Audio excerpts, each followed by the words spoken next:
Hi guys, welcome to week 1 of Short Film Bootcamp. This is a course that is designed to take you from idea to a completed and somewhat polished draft of a short film script in just 4 weeks. We're aiming for stories that are between 1 and 10 pages, and we're looking specifically at narrative shorts. So you can kind of pick whatever genre or subdivision within that you want.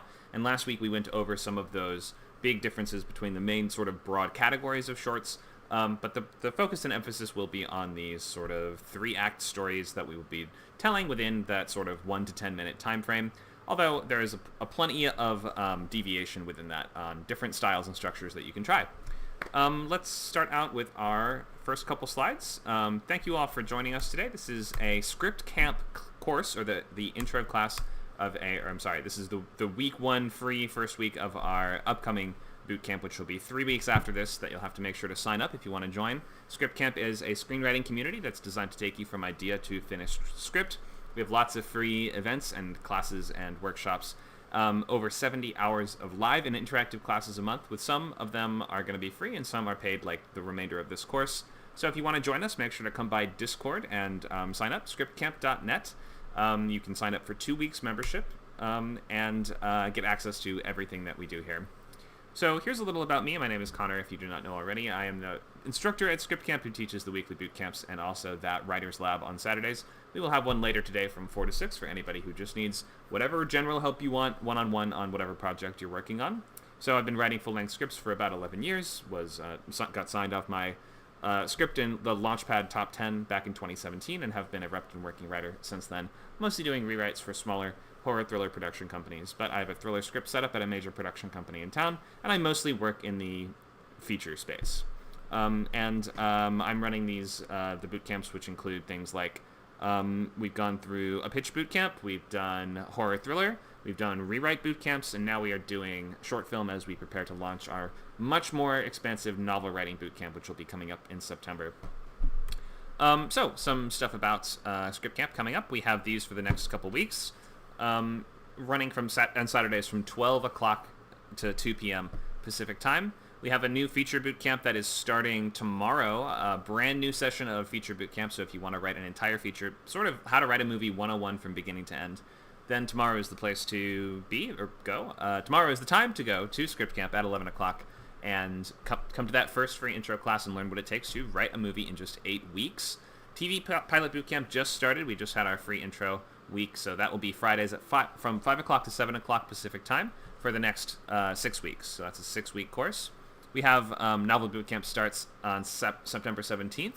That's going to be our new Saturday slot from 12 to 2. You're going to write a novel in 12 weeks, sort of coinciding with NaNoWriMo, which is November. So by the end of that period, you will have a complete novel, or by the end of it ends just a week or two after NaNoWriMo. So by the end of that, you will have a complete novel, and that's the rest of our Saturday slots for the rest of the year. We have plenty of other stuff that you can see over here, including things like today's Writer's Lab, which is that sort of office hours where you can go and get that free extra help, or get that, the boost that you need to get unstuck from something, or if you have questions or topics that you just want to hear more about, then you can come by 4 to 6 o'clock today at Pacific time and bring whatever it is that you're working on. We have a bunch of groups that are meeting weekly in order to discuss and work on their genre or area of choice. Comedy, animation, and horror writers have been meeting. You can see the times there on your screen. We are just adding a fantasy group very soon, which is going to be meeting on Sundays at 5 o'clock. So if you're interested in writing fantasy, particularly suited towards novels and short stories and prose and things like that, but if you want to write fantasy movies as well, it is an option, as difficult as it might be. But we will be meeting Sundays at 5 o'clock. I will be doing a guest spot in the first couple, but our moderator Amanda is running that group for the future. Feel free to join one of these or to start one of your own even. You can come by and just say, I have this area of interest and I want to run and coordinate this group that is based on what I'm into. You can feel free to do that and find your own time and find your own group and start networking and meeting people, and just use Scriptcamp as like a hub for starting to find like-minded people who want to do the same sort of stuff and might be able to start making these little feedback groups, or helping each other out and helping each other along. So, boot camps, what are these? They're a program that's going to take you from idea to finished script, or from one draft of a script to a more polished one in the rewrite classes. You can see the different spans of time that these take place on.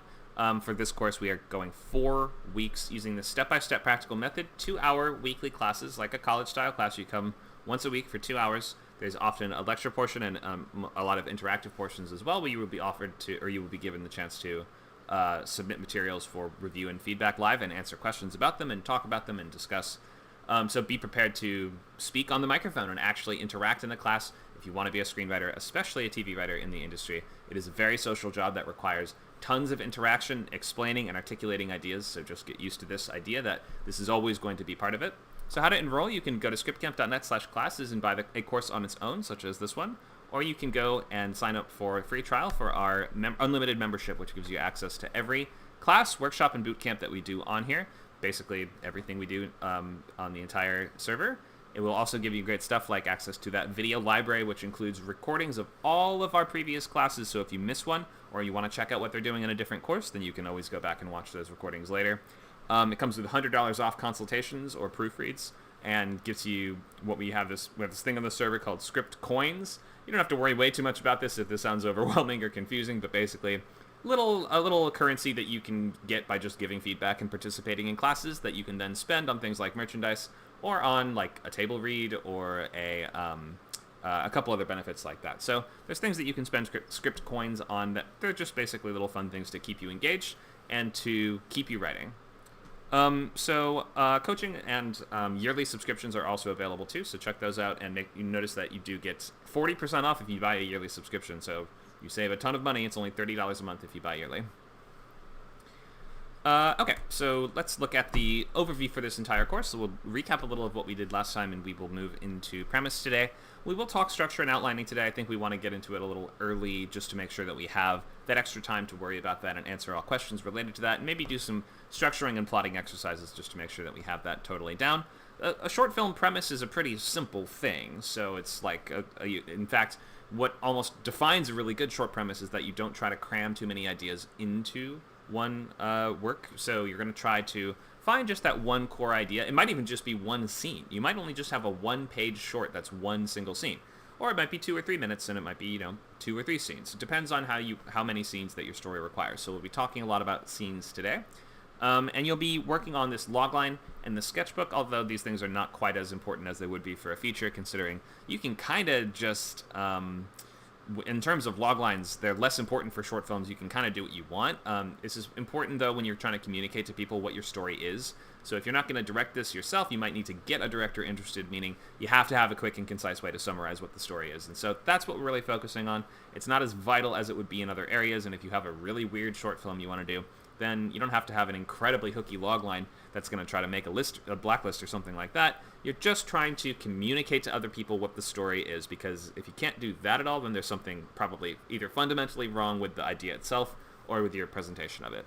You're also going to be working on sketchbooks, which we started last week if you were here, but this is just that blank collage of all of your influences and ideas. You just want to keep all your notes in the same place and make sure that you're not keeping things in 10 different notebooks and 10 different filing cabinets. The sketchbook is for you to coordinate and collect all of your ideas early on. And so we can start that early in class and be adding to that all throughout class today if you have not already started yours.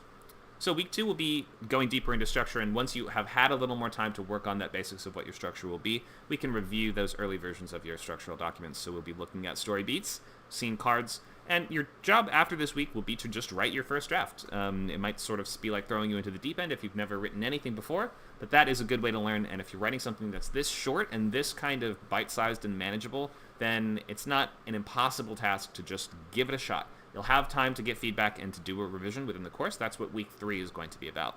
Feedback and revising. So you'll have one day to basically read and post your feedback on the other student scripts in the course. There may not be a lot of them, so you'll have plenty of time to do this. You'll complete your second draft using that feedback from the rest of the class to fix the holes and make sure that you're not leaving anything out and everything is connecting and all the dots are connecting and everything's making sense. And then your goal will be to take that feedback and use what you can from it to improve your draft and turn in the final for next week, which is week 4. So week 4, you're going to read and post that feedback on your final student scripts, so you'll give that revised round of feedback. It doesn't have to be, crazy extensive, but you're going to give just a second look to these scripts that have been improved. You're going to do that final polish, turn your script in, and your final draft will be done by September 10th. All right. Any questions before we go into week 1 overview and we dive into today's class? To today's class. Ooh, words are hard. All right, questions. I was wondering, can you go over the 4 types, or I'm sorry, I don't remember how many types, but you mentioned I missed last week. I couldn't come. So was there some just sort of overview of what you taught last week? Yeah, we'll do recap of the major types of shorts. Okay. Okay, cool. Thanks. No worries. Any other questions?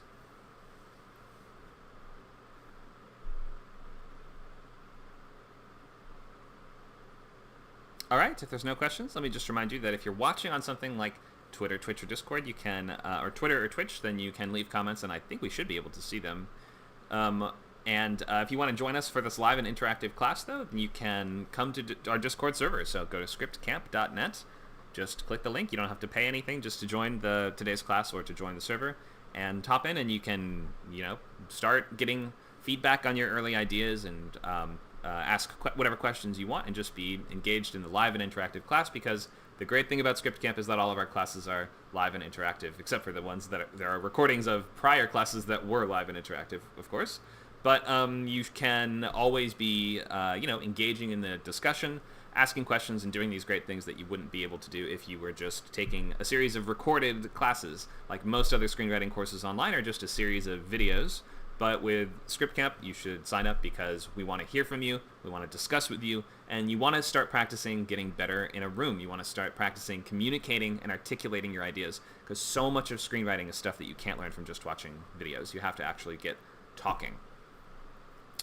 So that's my recommendation. If you want to really improve at this, sign up and show up, and maybe just try out a few free ones and see how you like it. So that's the overview of the course, and I think now we'll just jump into week 1, because it didn't sound like there were any more questions. But if you have more, you can mouse over where it says general chat and click on that little word bubble icon and type in your questions as we go, and I can check and review those as we're proceeding through the class. All right, let's start with week 1. And as a short film class, I should mention, if you're watching this on one of our channels, there are certain things we just can't stream. So we're going to be watching a few more short films today. We're going to have to just leave you guys on like a blank screen that's like, we'll be back in 5 minutes, but we just can't stream them. So that's how we're going to have to deal with that. So if you want to watch these, you can either follow the links or you can join us on Discord and do it that way. Okay, so let's look at our overview of week 1. We will recap the types of shorts, and we're going to look at 2 new types today that we did not watch examples of last week. Because last week we watched an example of narrative comedy. That we watched Somebody by Miranda July, and we watched Lights Out by David F. Sandberg, which was a horror short. Today we're going to watch a drama, and we're going to watch a comedy sketch, which I want you to pay attention to the differences between the structure and form and craft of a comedy sketch versus a narrative comedy, because you can do either one, but they're different things with different goals and different ways of delivering that same sort of appeal. So we're going to watch Caroline by Celine Helt, and we're going to watch The Gun Store Guy by Tim Robinson. I don't really know if sketches within collections even have names, so I just call it, gun shop, gun store. And we will look at ground rules, what should I write in the course, genre and premise, and how to start nailing down what your short is actually about. What do you actually have time to do within the span that you have access to? We'll look at scenes, tons about scenes today, in terms of discovery and conflict scenes and how these different things are working. How many scenes will your story actually require to tell, and how do we realize those on the page? How do we outline and conceive of a scene before we actually write a single word of it, and make sure that we are including all of that great stuff that is going to make those scenes really sing on the page in your plotting stages, so in your pre-writing. We're going to look at structure, and we won't go as deep into it as we will next week, but I want to do some plotting exercises where we will be... I have some examples that I might do, or I have, for instance, a short that I've been considering writing. It's an adaptation of a dark fantasy novella, which I think would make a nice sort of 10-minute pilot short that sort of feels like a pilot. I'm not intending to make this or do anything with this. I just really like this and don't have a lot of excuses to write short film adaptations of books I like. So I feel like that would be a good choice for the class. Just for demonstrative purposes, I'll just show you how I would plot a 10-page short. Or if I really like, if I change my mind or depending on time, we might do a slightly different version of this where we will be outlining new shorts based on just title suggestions, which is always really fun, at least for me. In our sci-fi class, we had a lot of fun just suggesting titles and coming up with stories, and then outlining the major beats of those based on the title alone. So we'll look at how we can just very quickly use the structure that we have and fill it out to come out with a coherent story within any time frame or format, but specifically tailored to this sort of, the short, specific 1 to 10 page form. So yeah, we'll do plotting stuff, and we'll have QA, of course. Plenty of chances for questions throughout. Let's get into it. I think that's all we have. Let me check the chat real quick to make sure no one has anything else that they wanted to say, but then we will jump right in. Looks like no other questions. All right, great. Let's go for it. Let's get started. So, ground rules. Reminder of last week. Remember, we're trying to tell a story in 10 pages or less. There's plenty of other stuff that you can do that's just a video, right? Like a YouTube vlog is very different from a short film, even though they might be the same length. So what you do has to be compelling on the page, and most of what we find compelling on the page is going to be really interesting story. If the story and the writing itself are not that interesting, then in theory you would have to find some other way of making that piece of art compelling.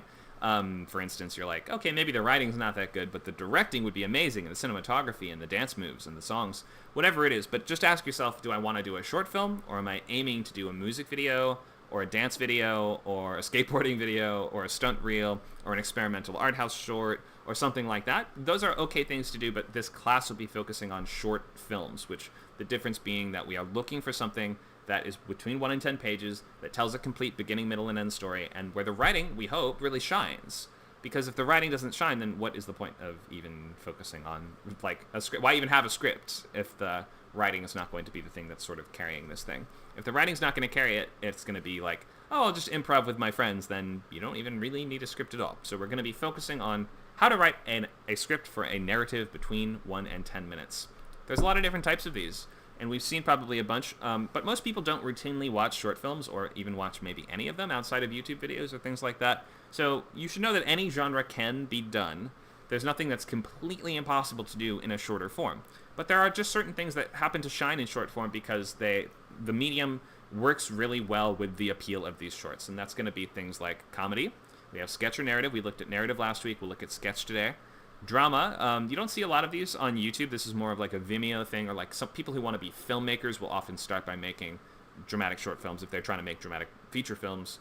And these will sometimes be proof of concept for a much larger work, like think of something like Whiplash, which he made a scene from his feature as a self-contained short, and then use that to acquire funding for the larger feature.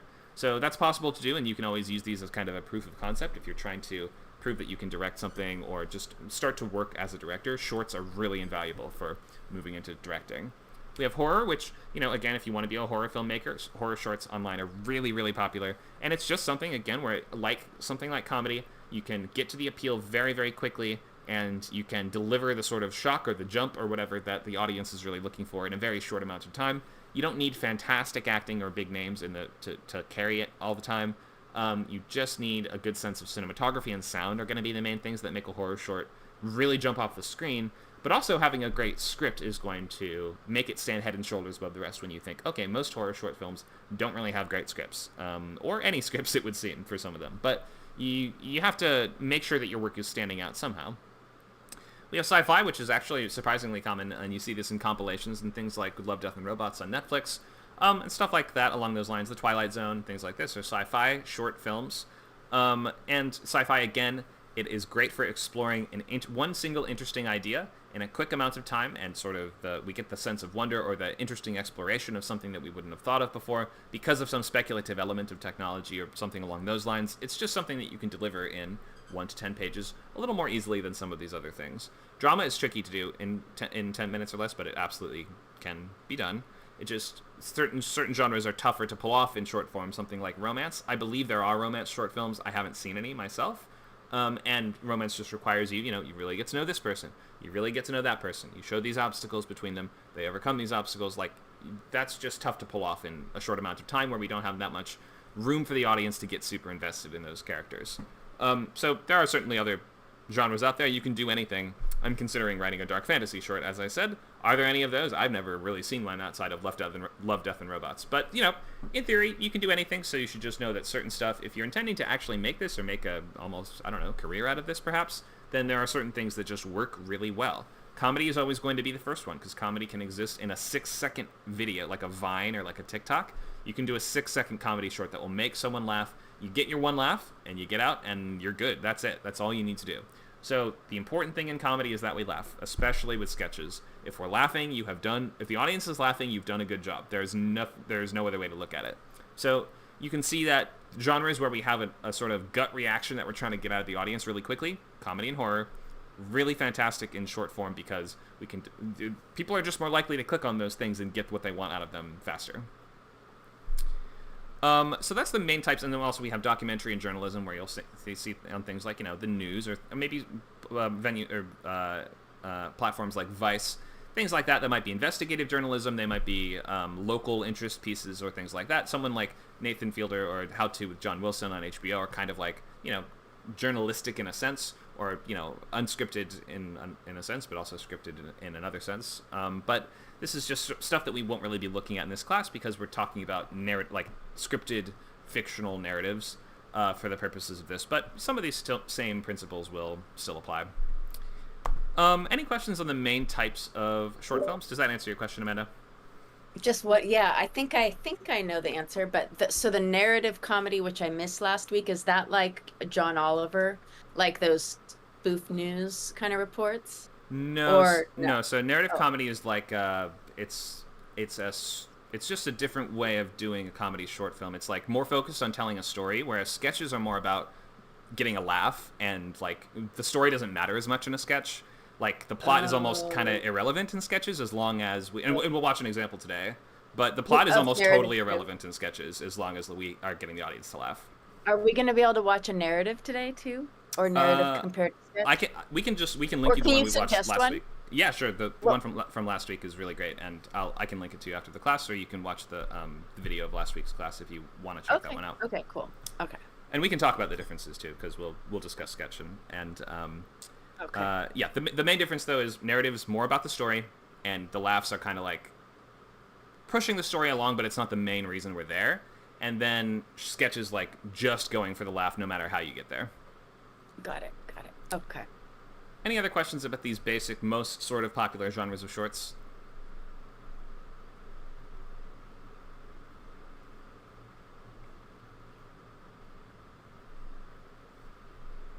All right, so if there's no other questions, we'll keep going.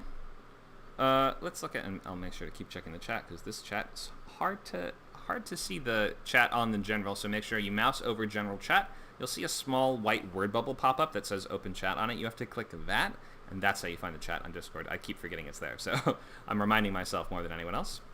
All right, so before we do anything else, I just want to watch a short because it's, we can talk about theory and craft all day long, but I just want to watch one and then talk about the theory and craft of this one afterwards. We're going to watch an 11-minute short called Caroline by Celine Held. This was, I believe it won Best Narrative Short at Sundance. It was an official selection at Telluride, a bunch of other festivals like South by Southwest, and has started these filmmakers' careers in a big way. Let's watch. It's going to be on Vimeo, so we're going to have to mute our stream for a little bit, sadly, as I mentioned before. So if you're watching on one of our streams, then you'll have to just wait 11 minutes here, but you can follow along with us by following this link or just search for Caroline Short Film on Vimeo. You should easily be able to find it. Go ahead. Yeah, I was just going to say, if you post the YouTube link in the Stream People channel, they'll all get it. Okay. Here's that Vimeo link. So watch along with us if you'd like. This is an 11-minute drama about like a 6-year-old girl. I don't want to tell you what happens in it though, because why bother? Why bother ruining the surprise? It's very tense and suspenseful, and really, really, really well done. How are we doing this again, Nacho? So I'll mute everything, then you stream it on your Discord. Is that right? Sure, yeah. Okay. Just to make sure the OBS, like, you can still hear me, it's no problem, but just the OBS like shows like nothing, like no, because otherwise it will leak out of the headphones, I think, or something. I understand. Yes, I'll completely mute everything on our stream so it'll be dead silent. But let's so if you're on Discord, make sure to click Nacho's name where it says live in just a second, and we can watch along with him. If you're not able to do that for some reason, maybe you're on a phone or something, you'll just have to follow the link and watch it on your own account. Yeah.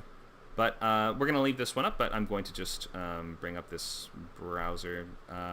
So you'll be looking at this for 11 minutes. All right. I'm going to mute everything on here. We'll see you guys soon.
Whoop, all right, we're back. Thank you for waiting. And if you did not watch that one already, you can do so on the link that we just listed in the chat. So, Caroline, what do we think? How do you guys feel after seeing that? It was sort of like a slice of life thriller. I mean, it was like really suspenseful and intense.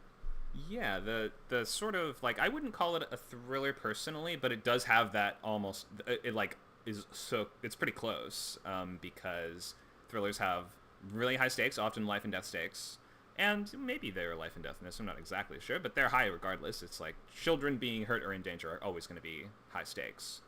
But at the same time, the setup is so absurdly simple, isn't it? There's almost nothing to it. But why does it work so well? Do you think? Like, why are we so on the edge of our seat in what is, what otherwise would just be some kids sitting in a car? Like, what techniques are the writers using here?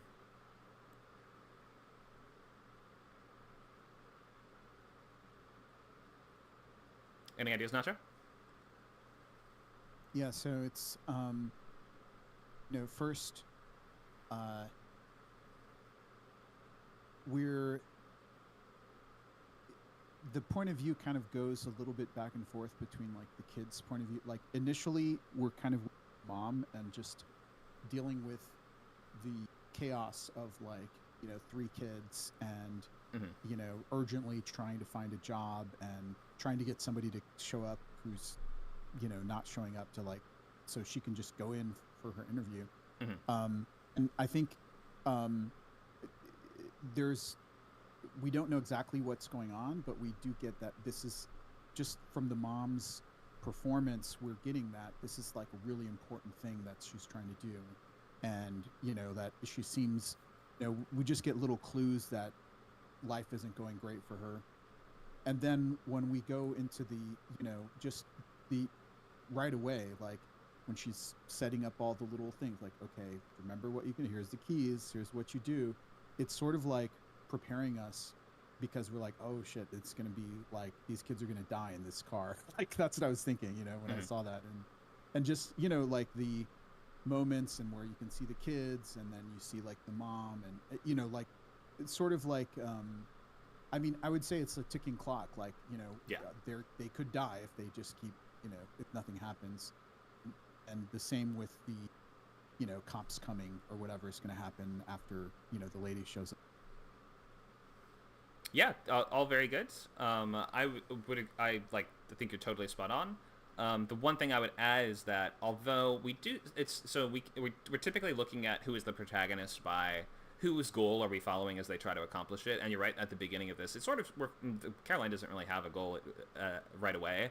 The mom's goal is basically get this job, and we see at the very beginning that she's trying to drop them off at a friend's house, but they just end up not being there, so that's why she ends up having to take them along and these things. But we never leave Caroline's side.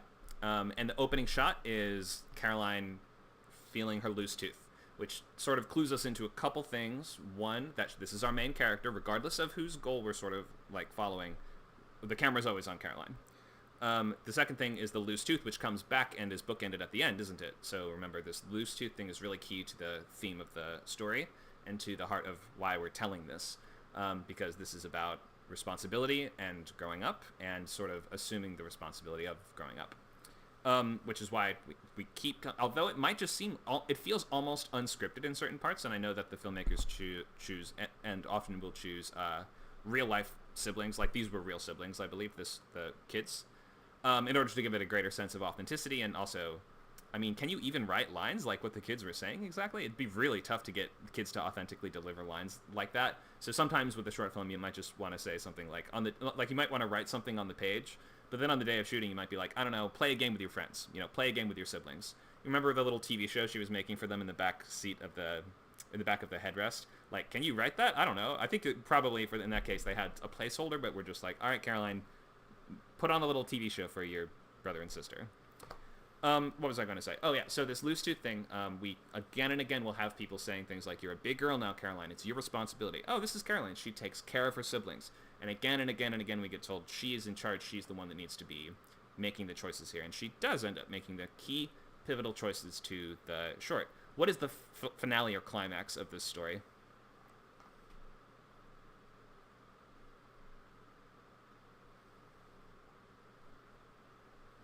Her biting the lady? Mm-hmm. Yeah. So the finale is, remember, in the climax, we want to show the main character doing something that they could only now do because of the journey we just went on. And having Caroline being told again and again, I need to be responsible. I need to be the one to protect my family. It So shows she stepped. yes, Finally. exactly. Yeah. And that shows at the end she loses the tooth, showing she's getting older, she's growing up, right? And that book, is the answer to the sort of opening image, which is, oh, look, my tooth is loose. At the end, she bites a lady, loses the tooth, and we end on a shot of the tooth. Go ahead. I totally missed that. I thought that was like a piece of flesh that she bit off of the lady. Oh no, it's the loose tooth she was wiggling earlier on. Not the tooth, but I didn't see the first shot. So, but yeah, now I see the symbolism. That's at least my read on it. I mean, and Yeah, so makes clearly we end on not a shot of the girl's face, but on a shot of her holding the tooth in her hand, like a close up on it, which sort of is really key. Like what we start on and what we end on are really, really key to telling us what was this about, why did we watch this. Questions or comments on Caroline?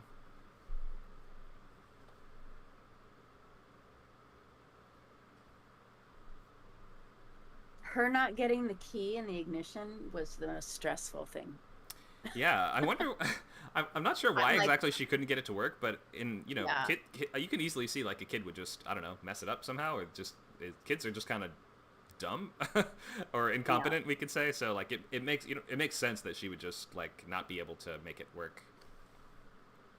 Also note that we do set up, although it's sort of like we almost miss it, but there's lots of setup in the first couple pages of this where we are. Remember, the kids are playing with the fans in the back seat, and she's like, "Now it's broken." So we do really set up. Oh, the mom gave them fans, but they're not working, which is going to be increasing the tension of them being trapped in the hot car because they don't have any way to cool themselves off at all. And that was every piece of this actually does set something up for later for the most part.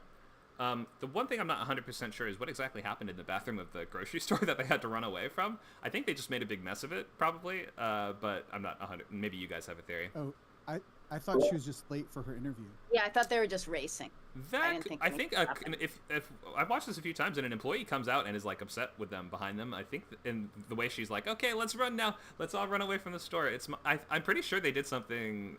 They made a mess, or they just don't have time to clean it up, or something like that. You guys might be right, but that was my impression of it.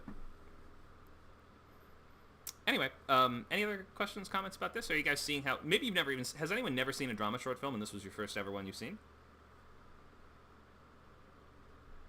Most people don't really watch these. I don't think I've seen many. So Yeah, in film school, I think is where most people will see them. Or in you're studying film in school, student films will make a lot of student film cliches. Are like, this is going to be a gritty crime drama where everyone's doing drugs. Yeah, it's also set on a college campus, but it's gritty because there's drugs. You see that all the time in student. Believe me, I was I didn't do the drugs short film. I did a puppet crime drama, so very different. But in student films, you see a lot of dramatic shorts because it's like you don't need to be funny to pull these off, and being funny is actually quite difficult. Here's comments in the chat. Let me read these back. Paul says, pretty intense. As a kid, I always felt like that kind of stuff was going to happen because my mom would leave us like that. Yeah, I think everyone has like some relate to this in a small way because everyone's been left alone somehow in some way for a short time even. And Amanda says, created urgency, mentioned 10-minute time for her friend to show up to help. Yep, nice sort of ticking clock. Within 10 minutes, somebody will show up to help you. It's just like really easy ticking clock to move the story forward. And let's see, Shari says, I saw one my friend made. Okay, great. So most people have, maybe you've seen a couple here and there, but most folks don't go out of their ways to see these, and there's not a lot of venues that are advertising dramatic short films to watch. Because like I mentioned with something like romance, it just takes a while for us to get invested in the characters. I don't think this short would have worked in 2 minutes, and I don't think it really would have worked as well in 5 minutes. So you can see why drama is it can be tough to pull off in the shortest form. You can't just get in, get the laugh, and get out. I asked you to pay attention to the scenes and how exactly we are going to break these down. I was thinking of doing this exercise where we're going to write down what's happening every minute, but we have a lot to get through, so we're probably going to not do this for now, but just think, when you're watching a sketch, what do I write down? Minute 1, this happens. Minute 2, this happens. Think a page a minute, and then that way you can sort of build out the structure for what the whole story would be. So let's look at a couple more slides on scenes, and then we're going to watch a comedy sketch from Tim Robinson. It's very filthy, by the way. So just in terms of not swearing, but just gross humor. You don't see anything gross, just people talking about gross things, but I find it just hysterical. So take from that what you will. Anyway, so let's look at how to outline a scene. So we're going to need to know how many pages is the scene going to require. Well, it depends how much is happening. We'll talk more about how to figure out how many pages a scene would need. We're going to want to know who's the main character. What do they want? What's standing in their way? What tactic will they use to overcome it? What is the result? Like, do they succeed at that attempt or do they fail at it? Do they end up closer to or further from their goal? What is the emotional impact on them? And then how do we transition to that next moment? You don't have to go through this like a checklist and fill out every single thing every time you write or you're planning a scene. But if you can apply this retroactively as a diagnostic tool to see why a scene isn't working, and ask yourself if any of these things are missing. Maybe I need to go back and figure some of these things out. To write a scene, we have sort of these 9 little steps. Again, you don't have to do this every time, but I suggest following these, and we might be able to break down some story. We broke down a few of our shorts that we watched last week like this. We start by framing what the scene is about, or what it seems to be about. You're going to build intrigue and ask some kind of question, like for the audience to wonder about. You're going to use your character's tactics and find the fun until we get to some kind of surprise or development or escalation around the middle. You want to make sure you get to the point. We reveal what is this scene actually about. We're going to hit that strong end note, the sort of little mini finale of this scene, and get out early. We want to clarify the emotional impact and the change. So what is different now, and where do we go from here is that kind of transition question. There's all kinds of ways we can transition from one scene to the next. The easiest way is just the simple cut. You just cut from one thing to the next. But think of what specifically am I looking at when I'm doing the cut. That can drastically alter the feeling of a transition. So think of something like we show a glorious battle, and we might cut from the soldiers cheering, the victorious soldiers all cheer and raise their swords, yay, we killed the enemies, and we just fade out in their smiling faces, or we cut or fade out from their smiling faces. Or you might imagine the camera might drift to the corpses on the ground and very slowly zoom in on them as we hear the victorious soldiers cheering in the background, and then we hold, and then we cut away from the dead soldiers. Totally different feeling to that transition, even though we're just pointing the camera at something else, right? So be aware of how you're transitioning between these moments, and use these scene endings to springboard us into your next moment with a lot of energy and momentum, and make us feel like, oh, I'm excited to see what happens next because I'm about to learn the answers to the questions that I've just asked, and I'm about to see payoffs to the setups that have just been put in place. So we'll talk more about scenes let me go over a little bit more about scenes and answer questions on scenes before we watch this other sketch. Because sketches, again, the plot is kind of irrelevant sometimes. It's more like, what is a way we can get 3 to 10 really great laughs in this scene before we call it quits? We don't need to worry about the plot mechanics as much of a sketch. So let's look at some types of scenes, and let's just talk more and make sure we're understanding what a scene is and how they're working. So there's two very broad types of scenes. There's scenes that have a lot of conflict in them. We call these conflict scenes, or scenes that are based around a conflict, because almost every scene is. This is like 85% of your scenes will be there is a conflict. Someone wants something. They attempt to get it using tactics that are appropriate to them as a person. They struggle with obstacles in their way. They succeed or fail. They may have to adjust their tactics a few times to try to get that thing in different ways. They either get it or they don't. That changes something for the overarching story. We often want to clarify the emotional impacts or the progress closer to or further from a larger goal, and then we're going to transition to the next moment. That's how you break down a conflict scene. That's almost every single scene. If you just wrote these, you would be fine. But then there's this other kind of scene too, where there's not really a substantial conflict. We call these discovery scenes, because through these we should be showing the audience things about the world, and we should be teaching the audience things about the world. If a scene we don't learn anything new from a scene, and there's no conflict, it should not be in your story.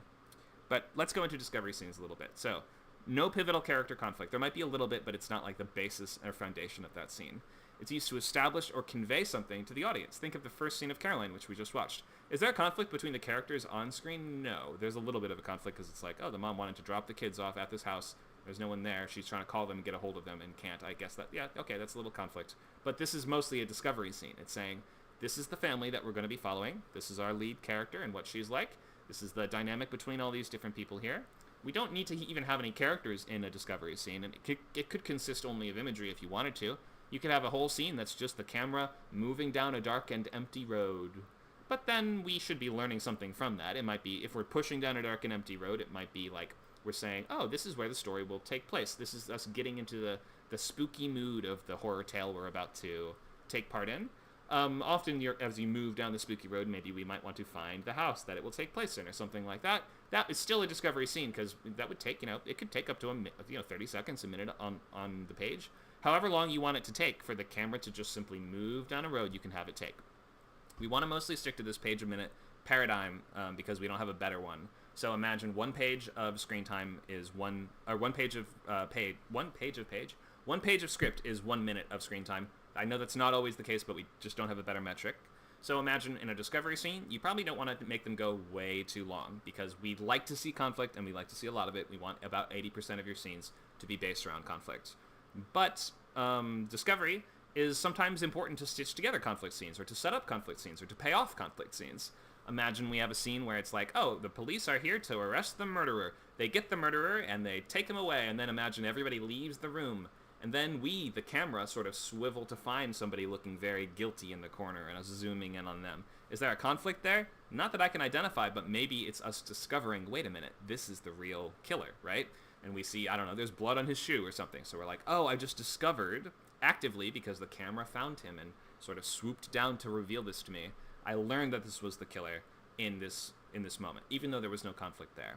So we're learning from these scenes. You might call them information scenes, but it has to be thought of actively.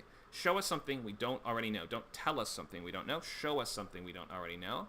And if it doesn't show us something we don't know, and there's no conflict, probably cut it. So we can always make the communication of this information active and surprising and fun, though. Like, think of that moment I just described where the camera is just moving around, just showing us stuff.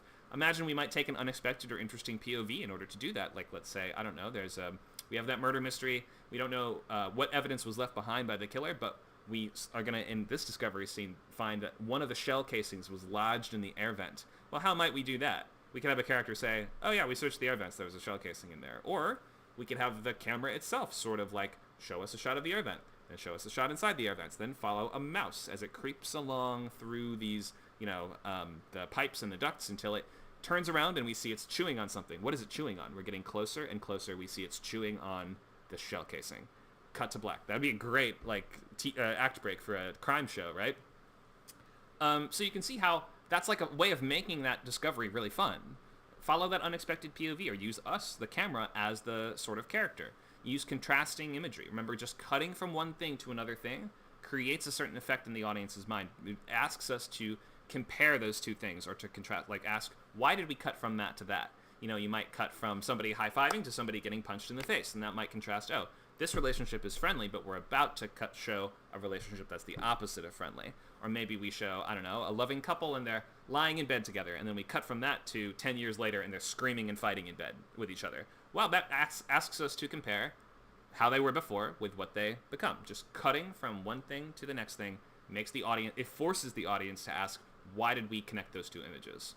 You want to layer one piece of vital information at a time, so don't dump all of the info in front of us all at once. You want to kind of give us one piece at a time, and it might be something like, we need to we're going to do a short that's set in, I don't know, medieval Russia, and it's going to be set in the middle of a battlefield, so we might start above the clouds, so we're like, oh, okay, and we see the mountains in the distance, we're like, oh, this is the part of the world I'm in.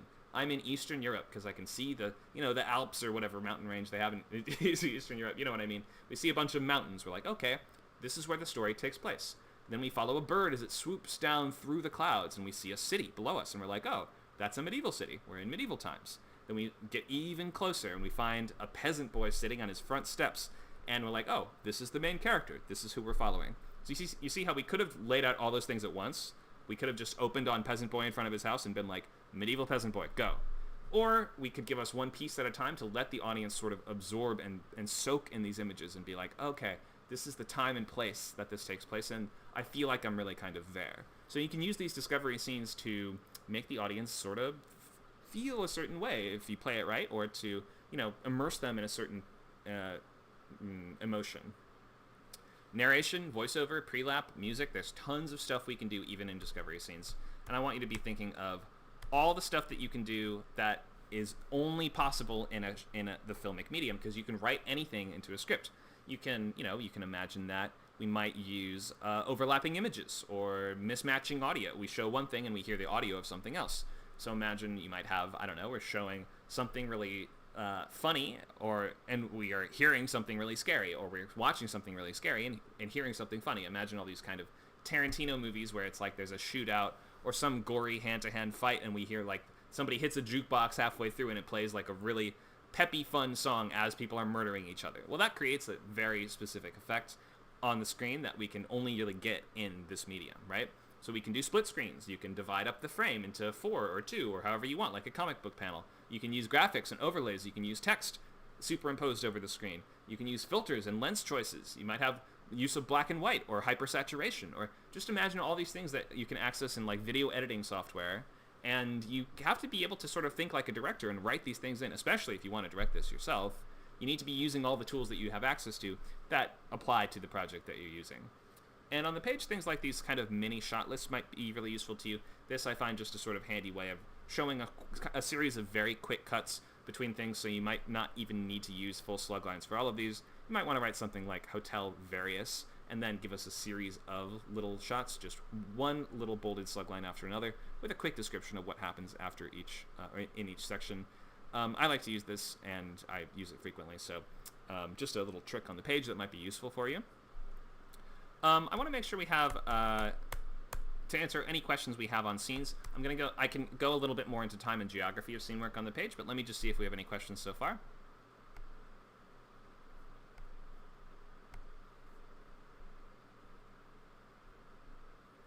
Everybody understanding the basics of scene with conflict or scene without conflict and what that looks like?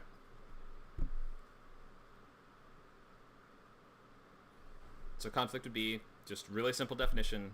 One person wants something, there's something standing in their way, they need to attempt various tactics to try to overcome and succeed at the thing that they want.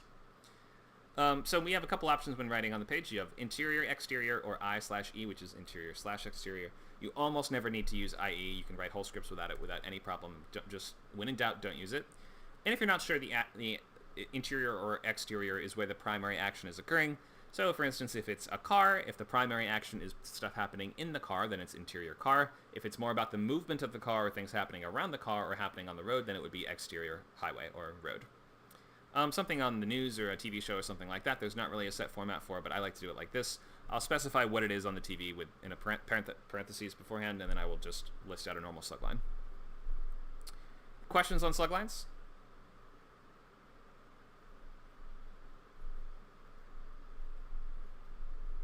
So if you've read scripts before, and you should be reading lots of scripts if you want to do this, you have a couple options for time of day. The basics are day or night, and most of the time production is going to want you to pick day or night because that's for them to know how to organize their shoots and things like that.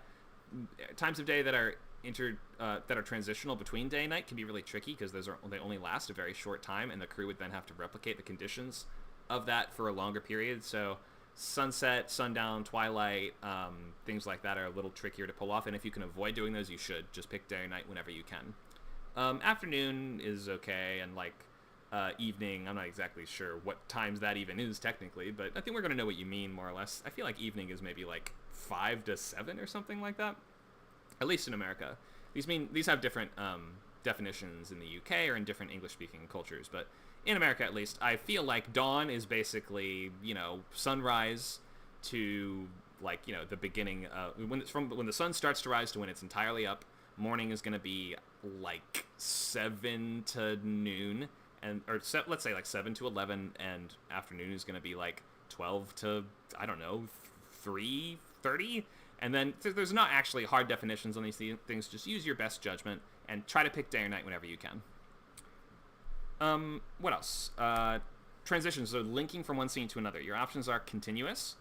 It's kind of out of style, but if you need to use it, you need to use it. But continuous means where there's no break in time from when we are following a character do one thing to the next. So often this is going to be when they're like walking from different rooms of a house, for instance. Like we go from interior living room and they go out the door onto the back porch, then it would be exterior back porch continuous. If we just follow them out, we don't cut at all. Moments later means a few seconds later, basically. Soon after means a few minutes. Later means a few hours. And the next day, kind of rare. You can usually just do day, but the next day is occasionally important. It might tell us, you imagine the characters are wearing different clothes now. Some time has passed. If it's more than just one day, you don't need to say 2 days later, 3 days later necessarily. But using a brand new slugline, complete slugline like interior, house, day, resets us spatially and chronologically. So it's assumed to be later, but it could be any amount of time later. So you have to kind of show us how this connects to the last scene, like how did we get from here to here. And think of different ways that you can show how much time has passed, of course. So scenes are going to be usually between 1 and 3 pages long. When outlining, you're going to have to decide if a scene is going to be 1, 2, or 3 pages for the most part. Even in a short, this kind of still applies. And even if your short is just 2 scenes, they might be like 1 page and 1 page. That would be a really, really short, 2-minute sketch or something. Or you might have three 3-page scenes. Then you'll have almost a whole 10 minutes right there. So don't spend too much time setting scenery and giving us like the layout of everything. It's not a stage, like in the stage plays from the Victorian era, you would see like after the curtain opens, it'll be like there's a stove, stage up, and next to it is a small green mailbox, stage down, and then there's like it tells us where everything is. You don't really have to do that as much on a script. If you're going to direct it or make it yourself, you might want to give yourself that a little bit more detail, or if it's meant to be drawn and animated, you might want to give yourself that extra bit of description and detail. But if not, then just be quick, be efficient, get right to the character, get right to the point. So your first couple pages are sort of teaching us how to read your style and your story. You're going to be setting rules and then ideally following them for the most part. So if you're going to use, bold slug lines, you should do that in the first couple pages and always do that. You're setting the rules for the rest of the script in your first couple. And think of how you can use all these different filmic conventions. Like, don't worry way too much of, how would I format this on the page? Just format it however you want and fix it later if you need to, but be thinking like a director. Be using all the tools in the visual medium that you have access to. You can make a scene much better by simply presenting it in different ways sometimes. Like, imagine if we watch a scene, 2 characters simply talking in a hospital hallway versus if we watch that scene from behind a window where we can't hear a word they're saying, right? We just watch them talking, or maybe their voices are very muffled. Or maybe we watch it from the opposite end of the hallway. We're very far away from them. It creates a very different sense of what's happening there. We have a sense of coldness and distance from them. So use all the tricks that you have access to. Watch films and take film studies classes if you are wondering how we can most effectively use these cinematic tactics. I think that's all I really want to cover in terms of scenes on the page for now. I want to pause to see if we have any questions on anything we've talked about so far.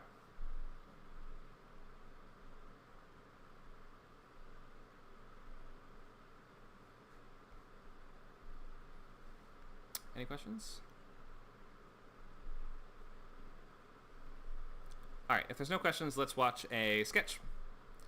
And this is the gun shop sketch from Tim Robinson, which is on this link right here. And again, sorry, people on the stream, we will have to mute our audio for this, so you'll have to watch this on your own. And on Discord, we'll watch along with Nacho, but let's just be paying attention to these things. How is a sketch different? What is the sort of structure here? Does this adhere to those traditional rules of protagonist-based, promise, progress, payoff, 3-act storytelling? The answer, I'll give you a hint, is not really. Sketches are more about the laugh and the joke and sort of finding a game and then pushing that game as far as you can and then getting out early. So let's watch this 4-minute gun shop sketch from Tim Robinson. And if you want to see more from him, you can see he has a Netflix show called I Think You Should Leave that he got after he did this great episode of the show called The Characters. So he's got lots of sketches on Netflix if you want to see more from him. Let's follow along with Nacho, and I'm going to mute our stream for a bit. Feel free to check that out. We'll be back on streaming in just 4 minutes.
All right. Thanks for watching that. Yeah, guy who clogs people's toilets tries to buy a gun. This sketch makes me laugh a lot. I'm sorry if it was too gross for you, but the uh, the basics of sketches are pretty simple, huh? Like you can see how you don't you just need basically like one shot. You don't even need to change the shot really to have a good sketch, right? Sketches can be absurdly simple, and you see that the plot actually is almost irrelevant, right? What did you guys notice about the story here?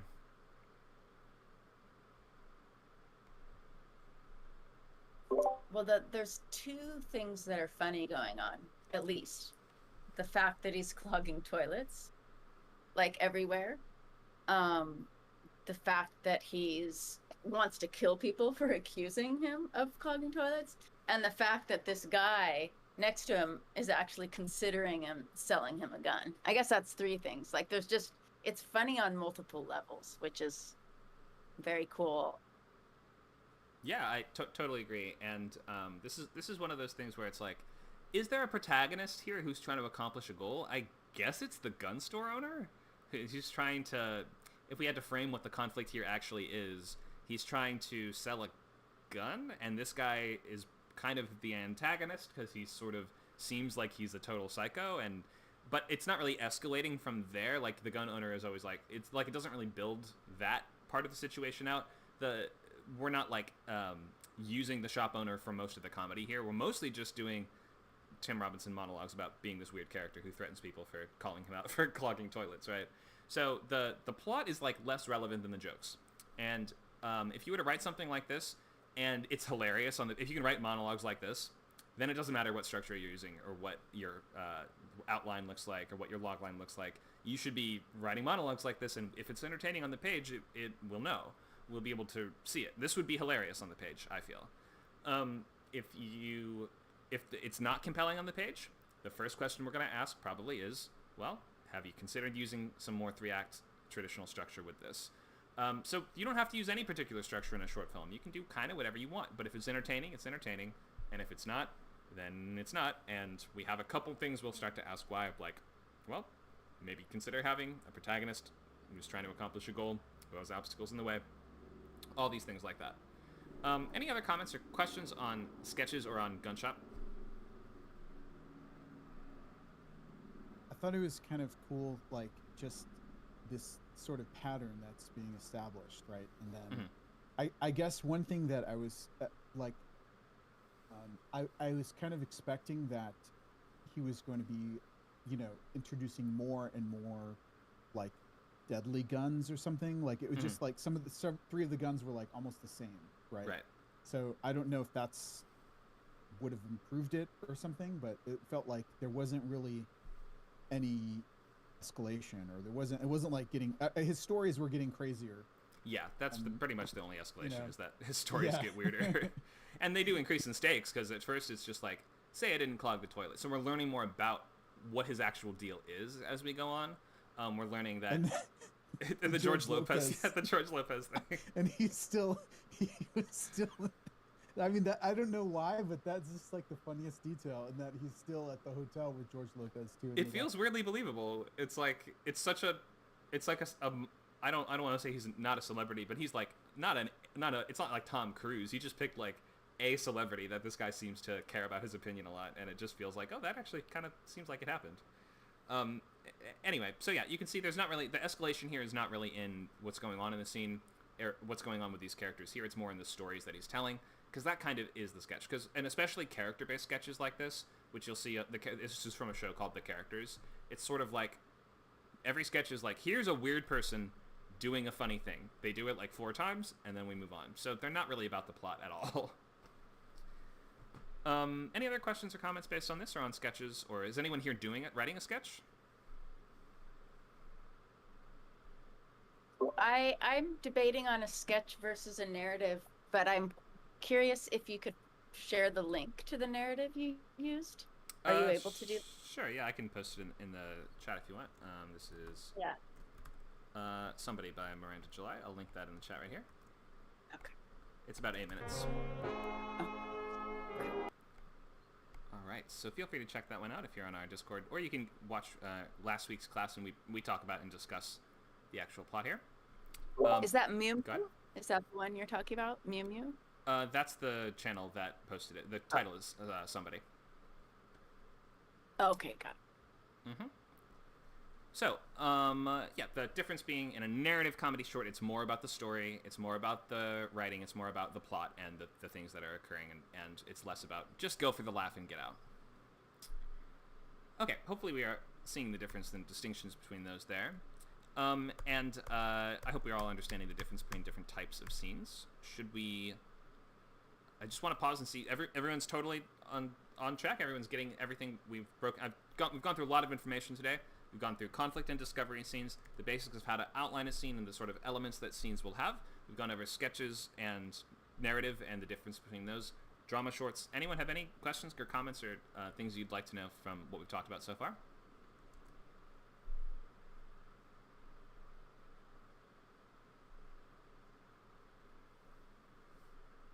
Okay, perhaps not. That's all right. So we have 40 minutes, and we can... I'd like to at least look at if you guys have an idea for what your short is going to be, you can feel free to either just pitch it out and tell us about it, or if you have some written version of it that you want to share that you think is ready for feedback. So remember, if you go to a class and you're not ready for feedback, you do not need to share. But if you are ready for feedback and you want to just give us something, maybe I can give you some guidance or a little push forward. Remember, shorts can be compelling in lots of different ways, so this is less kind of strictly based on a super solid log line that's going to help carry you through the entire thing like a feature is. You don't have to use 3-act structure. You can be a little bit, offbeat or different, but when you're wondering what I should do, keep it simple and linear as possible. Anyone want to share ideas that they have or what they're working on for their short idea?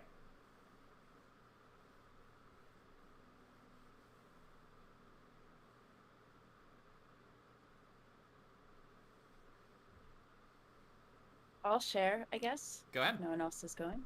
Mm-hmm. I feel like I'm talking a lot. No, it's fine. This was like a scene or kind of part of a episode idea I had, and I thought this seems really simple. I don't know if it's good for a short or not, but basically there are 4 teenagers that land in JFK and they're trying to get to their favorite band in Central Park. Okay. And they're navigating Manhattan traffic to get there in time. And the title was kind of, I don't know, it was called The Parting of the Red Street. So like, Okay. I don't know. That was one. It seemed very simple. There's a ticking clock Mm-hmm. and there's an obstacle and it's animated. And so then it's kind of about, I thought, so the challenge is the person that's driving didn't know that Manhattan is supposed to be really busy, like crazy. And so Mm-hmm. they were just having like this beginner's good luck while they're driving. And then suddenly their friend's like, wait a minute, this is impossible. You can't be driving through Manhattan this fast. And then she loses her mojo. And so suddenly they hit like a wall of red lights. So she was kind of having this, there's a little fantasy element and she's driving and then they're like, oh no, we need to get her mojo back, but she can't go back to having beginner's luck. So, I mean, they could take turns telling her stories to like distract her from, I don't know, something silly. Or it could be a totally different thing where it could just be goofy and like you're saying, no plot really, but just ridiculous obstacles to getting there on time or Mm-hmm. I don't know. Okay, so you're not quite sure exactly what the aims are or what the intention is yet? Well, the goal is to get to the show on time. That's the goal. I guess I mean the goal. So that's the character's goal, but your goal is Yeah. is this supposed to be funny? Is that one of the things you know yeah. for sure? It is comedy. Okay, Yeah. so we know that. So we know it's supposed to be a comedy, and you're just not sure if this is more sketch style or if this has kind of more story beats to it. Right. Okay, I would say if you have an idea that has already come to your head of how could I make just people in a car talking or doing stuff be funny for like 4 or 5 great moments, and then that's Right. all I want to do with it. If you have like a really funny impression that you do that you're like, oh, okay, I sort of can, I would maybe play one of these characters even, or like maybe if it's animated, you could play all of them. But you see what I mean? Like if you have ideas for characters that just them talking would be funny, like Tim Robinson characters, They could talk about Yeah. almost anything, and they're hilarious, because Right. they're all kind of just like unhinged.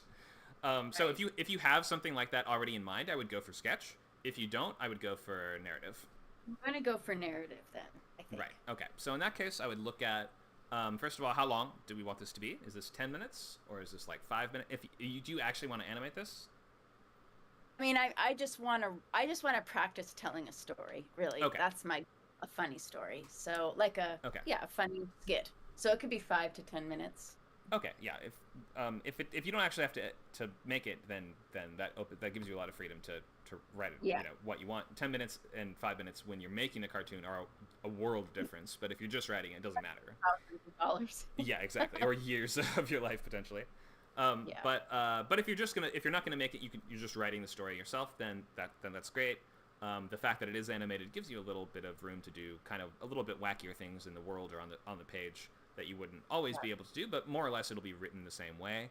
I would maybe just write it out, try it for 10 pages, try it for 10 minutes, and let's try using the structure, and let's look at the structure that I have just kind of written out a version of. Remember, this is not the only option, and you don't have to use 3-act structure in your short. You can use whatever you want, but it just has to be interesting. So let's look at what that would probably look like on the page. So we have if you've taken my structure classes before, then Yeah. you probably are familiar with all these beats, but in just 10 pages, it's massively shrunken down into a shorter, little Right. condensed format. Right. So your setup, which is sort of the normal world, your characters as lives as they are, that's going to be like page 1. And then your inciting incident will be like bottom of page 1. So then we have triangle locks, that's going to be like page 2. That's when your characters are going to be, maybe going on the first few steps of this journey. Some door has been unveiled to them. Now they're wondering, do I want to do this? Am I capable of doing this? What are the costs and what are the dangers of this? Until we get to your break into Act 2 at the bottom of page 2. By the time we're on page 3, we're onto your premise scenes, and this is like those key sequences that you thought would carry the short ever since you first thought of it. So you described your characters are trying to get through traffic. That's going to be like premise scenes 3 to 5, and maybe more, but at least there. If you're like, it's a short about people trying to get through traffic to a concert, make sure you put that right in the middle, because premise scenes are if you describe the story as about something about X, then X goes right in the middle from about But yeah, page that's page the 3 whole, to 5. that's almost the whole thing. Yeah. Yeah, you can also just have you can do as much like you could do the whole thing while they're in traffic pretty easily if it's just 10 minutes. But at least those key when you're like, oh, what would those couple clips be that represent what the whole thing is? Those would be the sort of premise scenes here. Our midpoint is going to be a development, a reversal, or some kind of twist. Often, it doesn't have to be a big twist, but it's like maybe your characters accomplish the first part of their goal, but then they realize that there's a long way to go, or that the antagonist in their way is going to get way stronger after this, or basically we're saying the journey's not over yet. So this might be, the escalation, or the midpoint in your traffic story might be something like, we're almost there, I see a sign for it. Oh, wait, that is, the wrong place. We actually have way further to go, or it might be something like we get to the venue, but now there's a long line up front. Oh no, now we have to find a way to get through the line, or we get there and they're like, oh sorry, you can't enter after the show has started, or something like that. And then we're like, we have to adjust our tactics, we have to reassess. That's what the midpoint is all about. The stakes are raised, and we have to reassess. So they might get there, they realize, oh, they aren't going to let anyone in after the show starts, and now we have to our ticking clock has begun. We have to get in and see as much of the concert as we can before it's over. So the midpoint will often establish a new sort of little ticking clock. Your escalation is where these obstacles are going to be getting more difficult. This is like pages 5 to 7 of a 10-page. All is lost is that page 7 moment that we're then going to wallow in the dark night of the soul, or the pit of despair on page 8, where it seems like your characters they've either failed at their goal, or it seems they're on the verge of failing at their goal. Then we're going to break into 3 around the bottom of 8, probably, and then your finale will be like 9 and 10, and you'll cap us off with some kind of ending image right at the bottom of page 10. So, does this give you any ideas of how you might start to approach the story, Amanda? Yeah, yeah, and that your description, I know I've seen you, break down things, but just hearing it again, you say it in slightly different ways, and the midpoint kind of finally sunk in for me. Just Okay. that stakes are raised and you reassess, or there's a new goal, and I can see how that, um like for example, like it could be really, it's not about, maybe it's not just about the car drive, maybe it's just getting from the airport to the show, like you were kind of suggesting. And Mm-hmm. so it could be that, they're taking a bus and the bus breaks down, so then they decide to rent a car, right? And that they get through all of that hubbub and they're finally on the road, and then the stakes, the midpoint is the traffic jam, or suddenly we think they've just accomplished this goal, like, and then now I'm seeing how that can be kind of what a lot of shows do, is they make you think it's about this one challenge, right? They're like, oh, if they just rent the car, they get their fake whatever, they have to get a fake license, or who knows, right? And they finally get the car, and then it's like, oh, they've accomplished it. But no, that's actually not what it was about. It's about the traffic or something. Right. So yeah, exactly. Really so that, and that midpoint also is often going to be that setting up some kind of new ticking clock that's going to push us with energy and momentum into the next part of the story, which is the escalation. So this might be like, I don't know, your kid's goal is we have a coming of age story about kids who want to throw a big party and become popular because they just got to college, but they have, so you're gonna do something like, we are trying to set up the party, we're worrying so much about how we're gonna get the beer and how we're gonna avoid the police and how we're gonna like do all this stuff. Then at the midpoint, the party's going amazingly, then we get the call from mom and dad that says they're on the way home. Right. And then that's gonna really like boost us into the second half. Go ahead. Right. Or like, it's like the whole challenge we think is getting the party started, but then it turns out like now they're trying to figure out how to get it stopped, right? Yeah, how do we end the party now? That's actually, somebody should write, that's actually kind of funny. Somebody should write that. The midpoint, so in that case, the midpoint has turned their goal on its head. And at first they were like, we want to be popular. Oh, holy crap, we're popular. This is awesome. Premise scenes, we're partying. Oh crap, mom and dad are on the way home. We need to find a tactful way to kick all these popular people off of the party. But they're having too much fun. We did too good of a job. This is funny. Yeah, so like, their escalation is they're now they're like taking drinks out of people's hands. They're like, dude, what? This party's so good. And they're like, yes, we know. Please leave. I think it's funny to like have a short where they actually use all of these words in it, like as a practice for me, like, oh my God, this party's escalating out of control, and like, or like in the middle they're like, wait a minute, first we wanted to start the party, now we want to end the party, wow, the stakes have totally changed, or like just like call it like kind of fourth wallish a little bit. Sure. But that could be kind of fun, like as a practice, but then it like gets kind of, it's meta only for like other screenwriters, really, but it's still kind of funny. You could totally do that. That sounds like a fun exercise. Yeah, just for practice. But thanks. So, I might even do the party one instead. Oh, sure. Yeah, it's an easy story, right? Because like everyone knows, like, it's sort of a cliched type of scene, but it can go in like 100 different ways, and like everyone can kind of relate to it. Even if I never did this, but I still get what this would be like. Yeah. Cool. So thanks for sharing, Amanda. Hopefully maybe that's given you a couple ideas just for how to structure this kind of thing. And Amanda has taken many of our other bootcamp classes, so maybe she has a bit more foundation in the structure essentials here. If you're wondering about these more, we have a lab from 4 to 6 o'clock today, so if you just want to come and be like, tell me how structure works, then that would be a great place to learn more about that. We do have half an hour, a little less than half an hour left in this class today. So I want to answer questions on this and really carefully define each of these terms and make sure that everybody knows what this kind of general framework is, and then I want to do some plotting practice. Okay, so on these elements of a scene, elements of the 3-act structure. Again, you don't have to do this. You do not have to use this, and if you're not, what you're doing has to be entertaining. If it's not, we will say it's not entertaining. Maybe consider writing in 3 acts.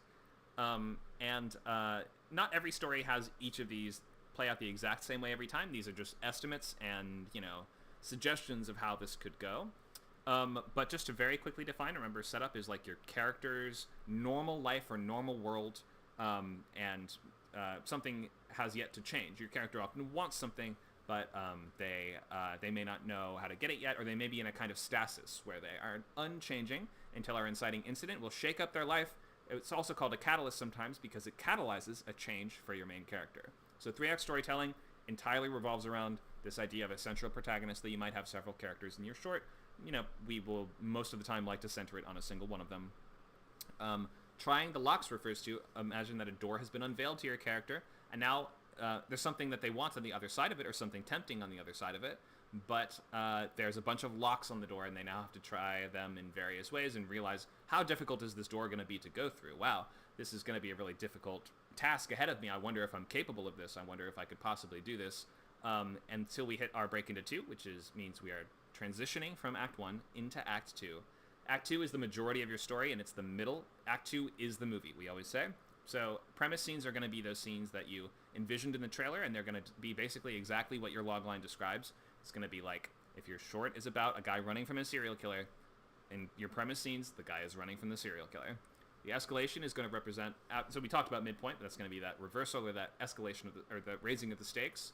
That leads us into our escalation, which is now if there's a new sort of ticking clock or goal established, the pressure is amping up on your main characters so that they are forced to adjust tactics, and they're starting to have various costs exacted on them in terms of their health or their relationships or their sanity or their mental state or their happiness or whatever it is that matters to them. Start hitting it and damaging it and threatening it until we hit Dark Night of the Soul, which is going to be, it seems they've either failed at their goal or they're on the verge of failing at their goal. So for the concert story, for instance, it might be they get to the concert, and it's already over. That might be a real Dark Night of the Soul because there's no way they could possibly succeed now. They failed at their goal. Break into 3 is going to represent, so your characters are going to take one last swing at solving the problem, usually because of the story that we went on. It's going to lead your main character to this moment where they will have some kind of revelation, or they will kind of come to terms or come to realize the message or the theme that they've put off learning or they've been trying not to learn for so long. Maybe it's like your characters need to reconcile because they've had a big division or split up between them. Maybe it's the character realizes, I've been so selfish, I've been so dumb. I need to go back and be a better wife or husband, or I need to go get the love interest before they leave forever. Your finale is going to be something that your characters will do that's the coolest set piece we've seen so far. It's going to have interesting, the highest stakes. It's going to have to top everything we've done up until now. And it's going to be the thing that your character can only have done because they have gone on this journey. Remember, Caroline biting the lady on the arm and losing the tooth is only something she could have done because of the ordeal of trying to take care of her siblings in that car. So it should be, the finale should reflect your character's change. Whether they win or they lose, they either accomplish their goal or they don't. They could fail miserably if you want them to. But the final image is something that's going to contrast with the opening images and show us basically what has changed. Think of Caroline wiggles her tooth. At the end, Caroline's tooth has come out. We see Caroline is growing up and getting older. Any questions on just the basics of this little structure? And it's okay if this is all a bit much. If you don't have any background in this might seem like a lot for now, and we can definitely go into this more in our structure week, which is next week. But any questions on this just for right now? I wanted to give you guys a preview of this before we get to structure week. Let me check the chat.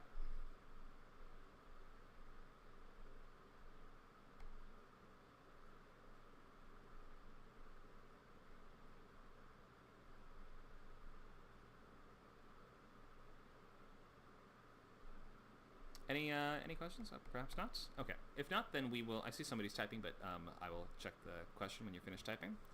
So for our last part, I thought maybe... Well, we only have 20 minutes to do this, but I might be able to outline this novella that I've been wanting to write, or we could just... I think actually a better idea than doing this just for the purposes of time is I might plot a 10-minute short just based on title suggestions from you guys from the class. So we're going to do Whose Line Is It Anyway style, meaning just write a bunch of titles in the chat. And this is fun, and the thing is, you can't think too hard about them or try to make them too good. So let me add a new slide real quick. Suggest titles. Anything goes. So in the chat, let me bring it up and just type out a bunch of titles. I'll give you some examples, and the thing is, don't think about this too much.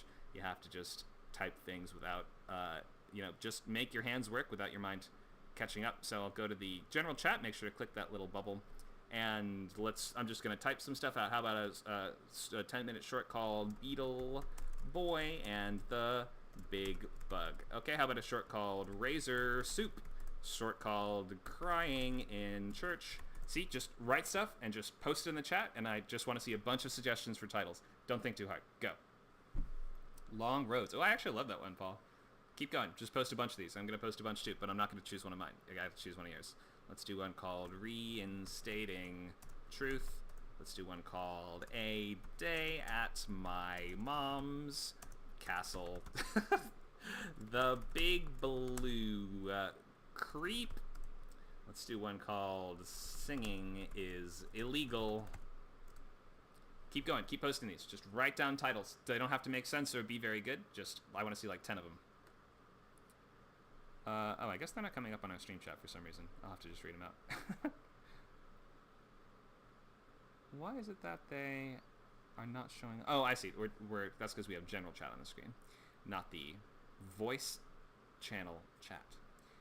All right, I see some good ones here. Shoes don't fit. Larry the cheese stick. Let's post a couple more from anybody who's in here. Feel free, just throw some stuff out.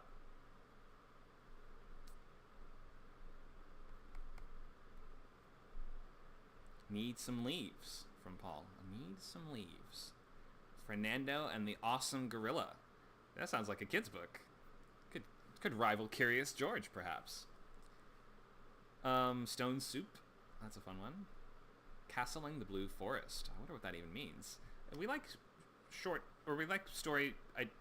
titles where sometimes the best ones are the ones that inspire you the most, are the ones where it's not really clear what it means at first. So just try stuff out. Anyone else have some? I'm going to pick one of these to plot out a 10-minute short version of. French Twist. Last on the Tracks. Paul's good at this.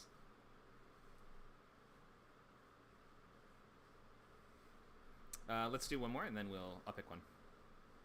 Or one more set. Feel free to keep typing these.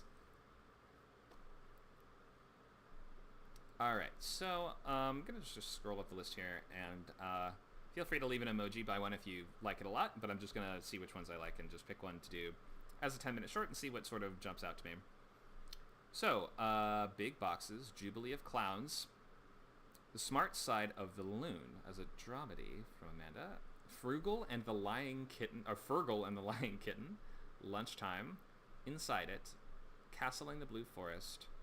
We have some new ones. Oh, maybe not, but some folks are still typing.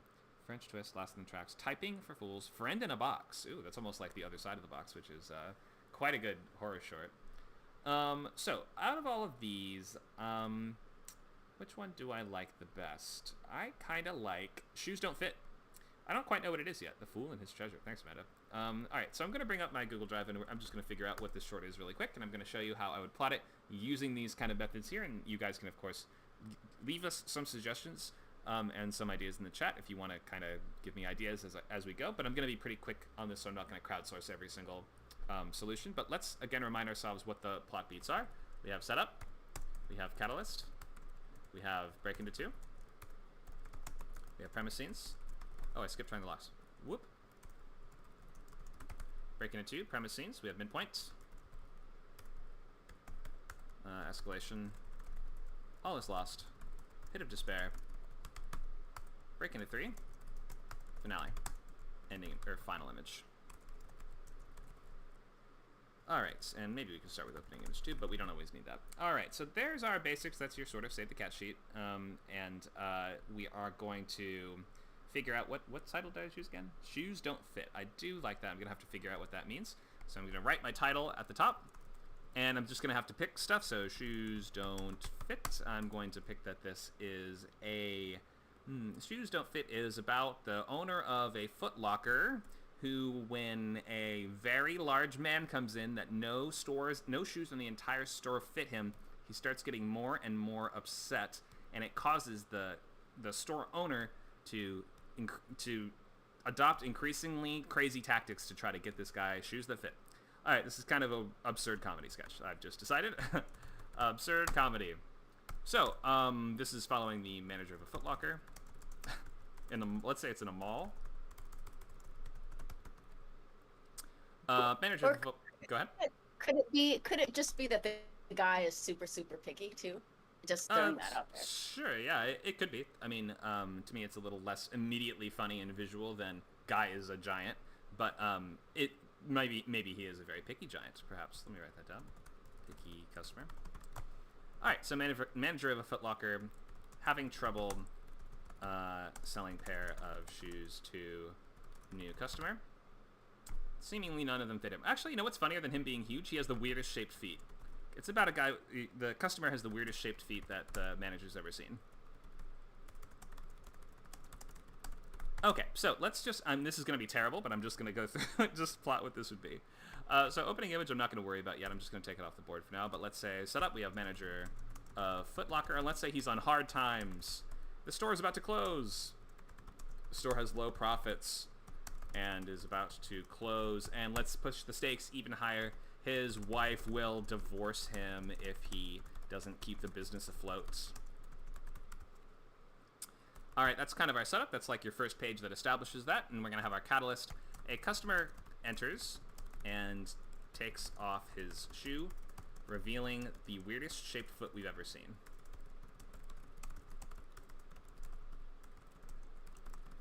And it'd be the last Go ahead. of the day.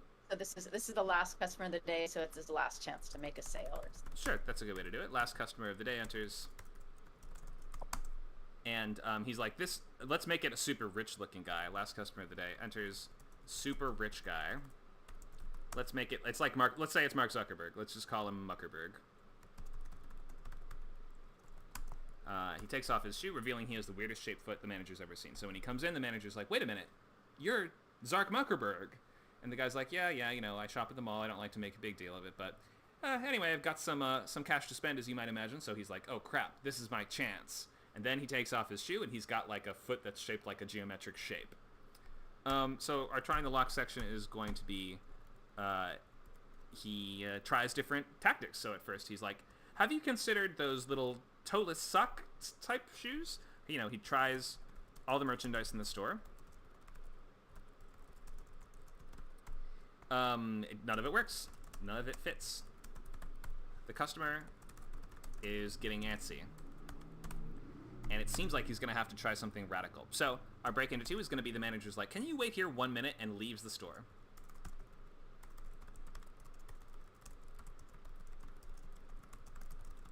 Okay, and then let's go into our premise scene. So he's going to try lots of crazy... Remember, we have to go back to the emotional promise of what the genre is, absurdist comedy. So he's going to try a bunch of absurd and funny things to find a shoe that will fit this guy. So let's say he's got... he tries to custom make some shoes.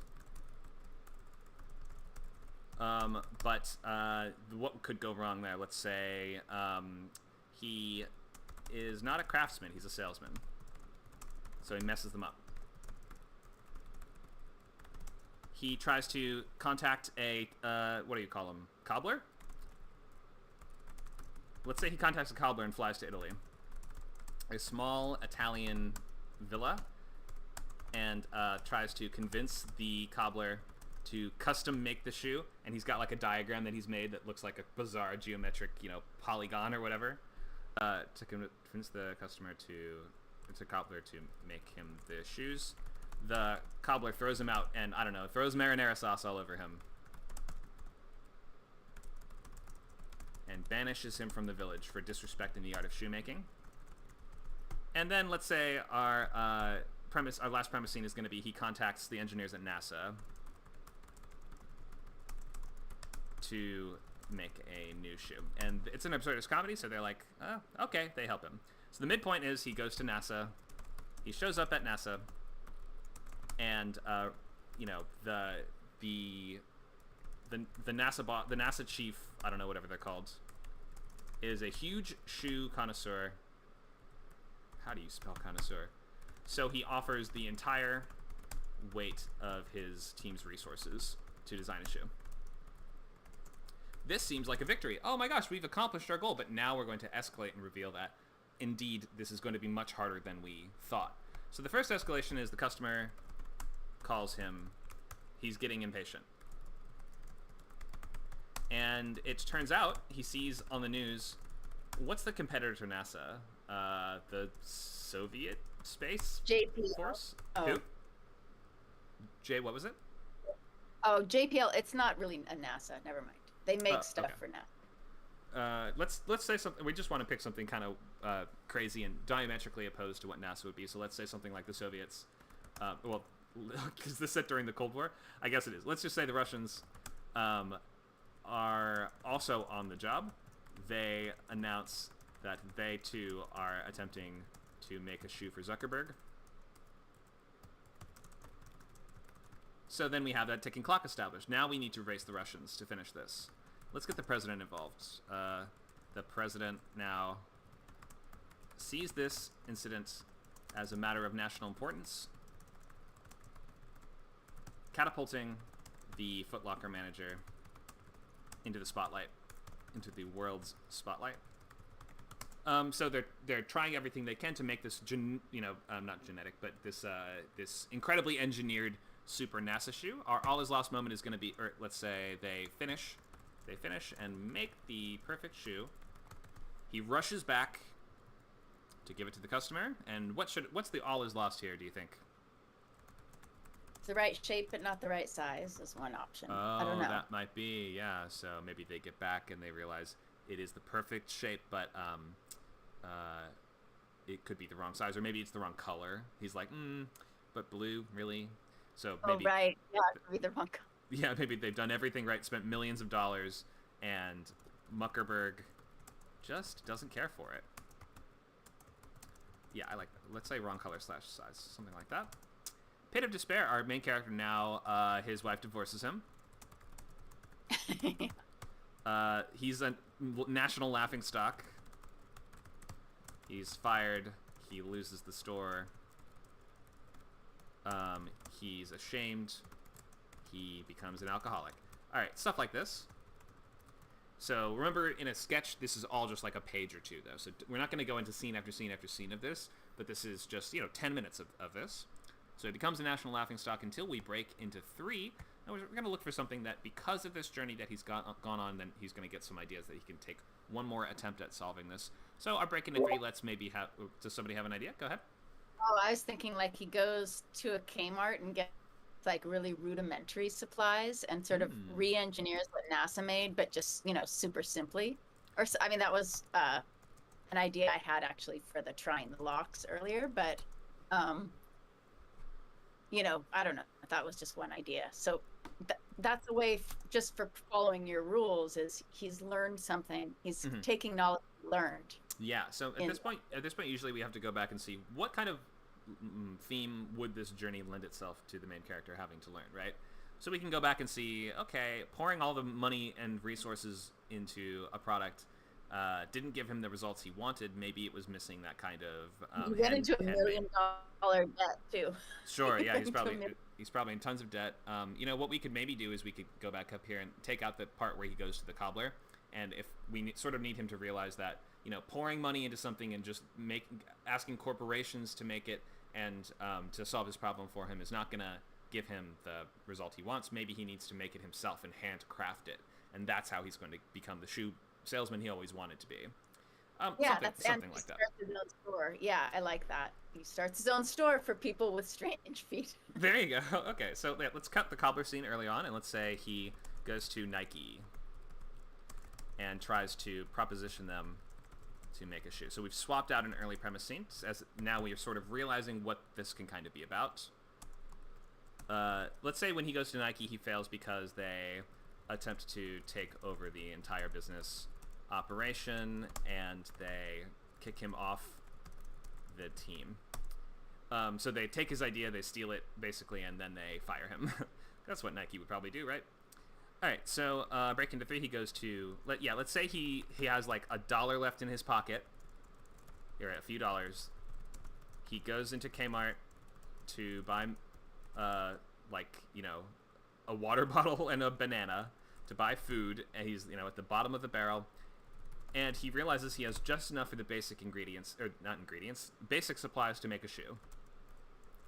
He has just enough for, I don't know, leather and shoelaces and the basics of shoe craft. Our finale is then going to be he spends every penny he owns and sets up his own shoe shack and lovingly handcrafts a strange shoe for his customer. And he gives it to Zuck, but let's say Zuck doesn't care. He's already bought the Russian one. But the main character can open his own little shoe store now. So he opens his own little shoe shack, let's say in the parking lot of the mall. And he can see his old Foot Locker through the window. All right, so is this a good story? Not really, but I hope you guys at least get the idea of how you can very quickly determine what these major... Just from knowing the structure like the back of your hand, you can figure out what the major plot beats of something like this would be, and how this would kind of fit together into the confines of a chronological 10-page script. Any questions about the structure or how we've gone about this? That was really fun. And the fact that what I forget is like, you had him go to NASA. And in my mind, I'm like, wait, Zuckerberg would have already left. It would have taken him a full 5 hours to get to NASA. And then it's like, but this is it doesn't matter. You can take those jumps in logic. Yeah. If for the right tone, right? And I just, my brain doesn't always think that way. It thinks so realistic sometimes. Yeah, comedy especially gives you this opportunity to do stuff just because it's funny, and we'll just accept Yeah. it because it is funny. If it's not funny, we won't really Yeah. let you get away with as much. But like for instance, I had him flying to Italy, and like I could have had him go to space and like still have the customer still in the store just waiting. He's like, "Where's my shoe?" It doesn't matter. It's been like he's been there. I could have the manager spend 10 years or 100 years trying to make the shoe, and he finally comes back to Mark, who's still sitting in the store. Like logic in Right. comedy, it's mostly Yeah. rule of funny. If rule of funny trumps everything else, especially in short form. Yeah. That was really helpful just to see the brainstorming process. So that was cool. Great. Thanks, Amanda. Anyone else have any questions on this or just on plotting? And do you guys feel like you might be ready to plot your short after this? Let me check the text chat. So we have a poll in the chat you can vote on, and by vote on we mean just click the number that corresponds to the option you want. If you want to sign up for the bootcamp and you've not already done so, click that number 1 and we can give you instant access to all of our chat channels, video library, and great member features like that. Sheree says, I want to give it a shot at least. That's great. Well, you totally should. Make sure to download some great writing software if you have not already done so. So we're going to recommend either Writer Duet or maybe consider something called Arc Studio Pro, which we've been exploring using a little bit more. Writer Silo, yeah, that's the desktop version of Writer Duet, which is really great, but there's no need to pay a lot of money for software. Just make sure that we're not formatting on Google Docs or something like that. You're using Google Docs for all your outlining, and you're using screenwriting software for all your pages. If you haven't read a script before, you're going to want to read some scripts for features. You can't really find short film scripts, but pilots and features, you should read at least 3 of them if you've never read any before you take a swing at doing this. Cherie says, I'm using OmniaWrite. I've not heard of that one, but if it has what you need, then no big deal. You can feel free to use that, as long as it's U.S. industry standard formatting. All right, let me open the floor to QA. Any questions on anything we've done? Any help that you guys feel like you'll need before you can write your short? What do you guys want to know?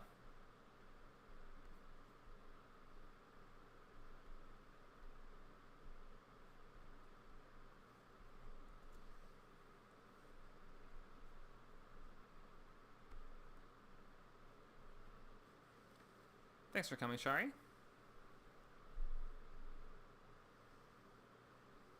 Everybody feel good about starting your 1 to 10 page story after this? I would still possibly like to share the logline that I wrote. I'm trying to piece how to turn it into a plot. Okay. In my notepad file, because I do notepads all the time. Okay, can you paste it in the chat? Yes, I can. Let me find it. So, okay. This is the logline. All right, It thanks is for that. still the same story from last time. Mhm. Just I've tried to rewrite it to be more along the lines of what would make sense. Okay, sure. Let's take a look. And so, do you need a refresher? Because I assume it's been a busy week. yeah. Well, give me just 1 sec. I'll paste it in our document here so we can take a look and we can all see it. Let me just tell everyone. So we're at the end of our class time. If you need to head out, totally understand. If you want to stick around and hear me just give feedback on this last logline, you can also do that. Make sure to sign up scriptcamp.net, and you can sign up for your free trial. 2 weeks of free membership, so they take 2 more of these if you just wait till next weekend before signing up. So come check us out and come by and join us on Discord. All right, I'm going to take a look at this last logline, and then we will wrap up for today. So thanks for sharing this. Let's take a look. Separated from her caravan by... Do you have a title or genre on this? Genre would still be somewhere along the lines of action, fantasy, drama kind of thing Okay, great. So in this order. And the title is very much a working title that's come from a lot of rewrites before. I don't have a title right now. okay. Separated from her caravan by a blizzard. All right, that might be the inciting incident. A headstrong earth elementalist. I'm guessing that's like a wizard, right? It's a mage, yeah. Okay. Must learn to listen to the earth's subtle words if she is ever to return home. What does that mean? She needs to. Okay, she needs to.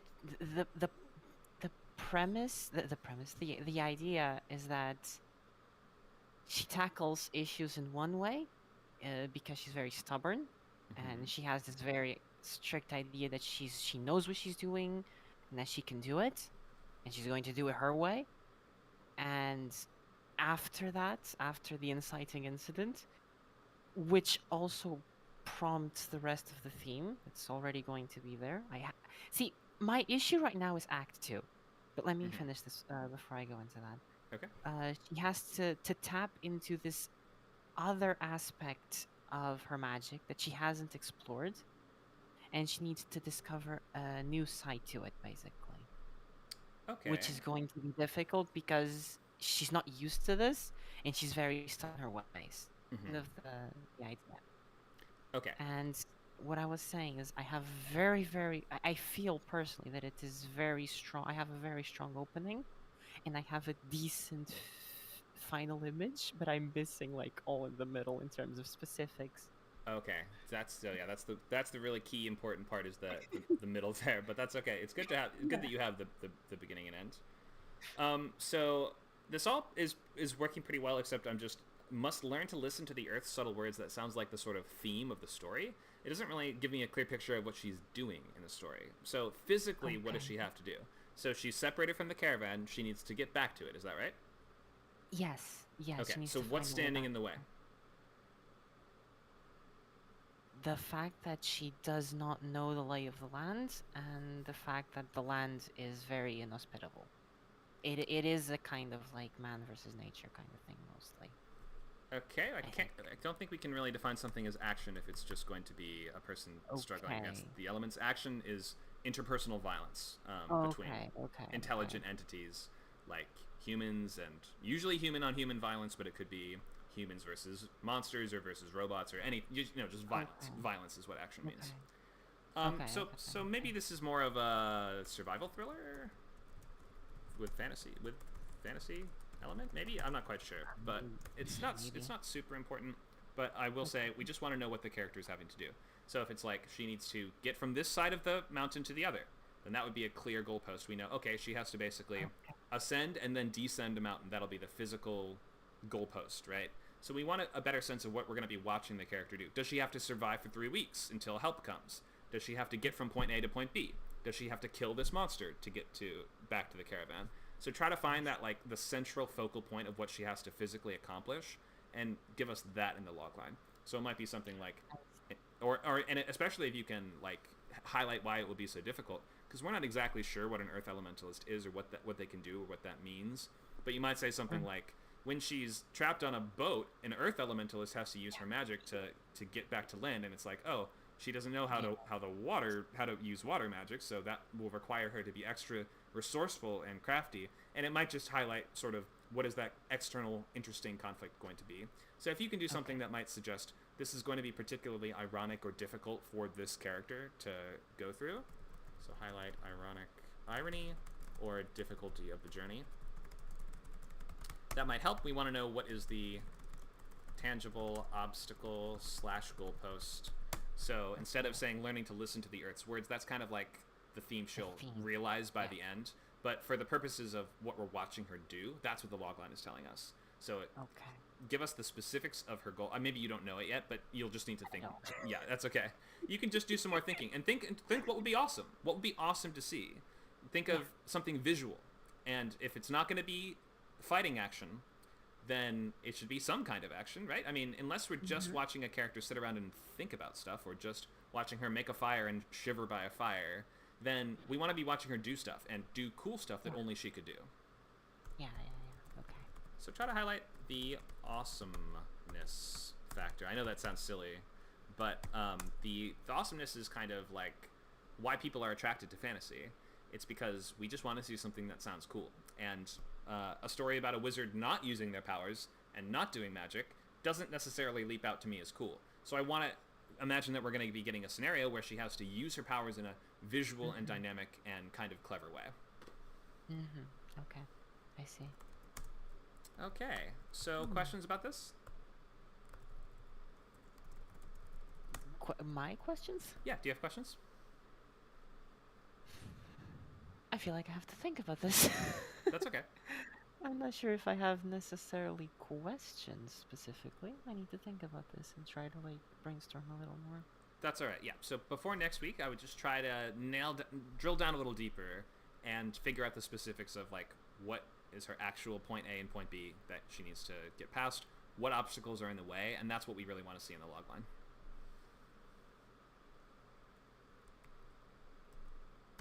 Make sense? It does. Thank you for sharing. All right, so that is going to be our shorts class for this week. So for next week, you want to keep developing whatever it is that you got feedback on today. If you got any, if not, just try to have a solid log line and use that first to jump into your outlining, and then try to outline 1 to 10 pages and take a swing at just writing your first approach or your first attempt at this. Just do your best. Read a bunch of scripts beforehand. If you're not sure what to do on the page at all, you're going to want to read feature scripts from the Blacklist, which we have linked many times on our Discord channel. We have access to all the Blacklist scripts, or you could read pilots. Just get a sense of what really good script formatting looks like if you have not already had a background on this. Again, we have stuff coming up like Writer's Lab today at 4 o'clock. Come with any question. If you're a member, this is for members. Come with whatever you want that you would like to work on, or questions you would like to hear expanded upon, or up to 5 pages of something you'd like to work on. We have brand new class tomorrow, brand new session of Feature Bootcamp tomorrow at 11 a.m. Pacific Time. And Alpha Bootcamp starts September 12th. Questions or comments or anything else from anybody before we wrap up?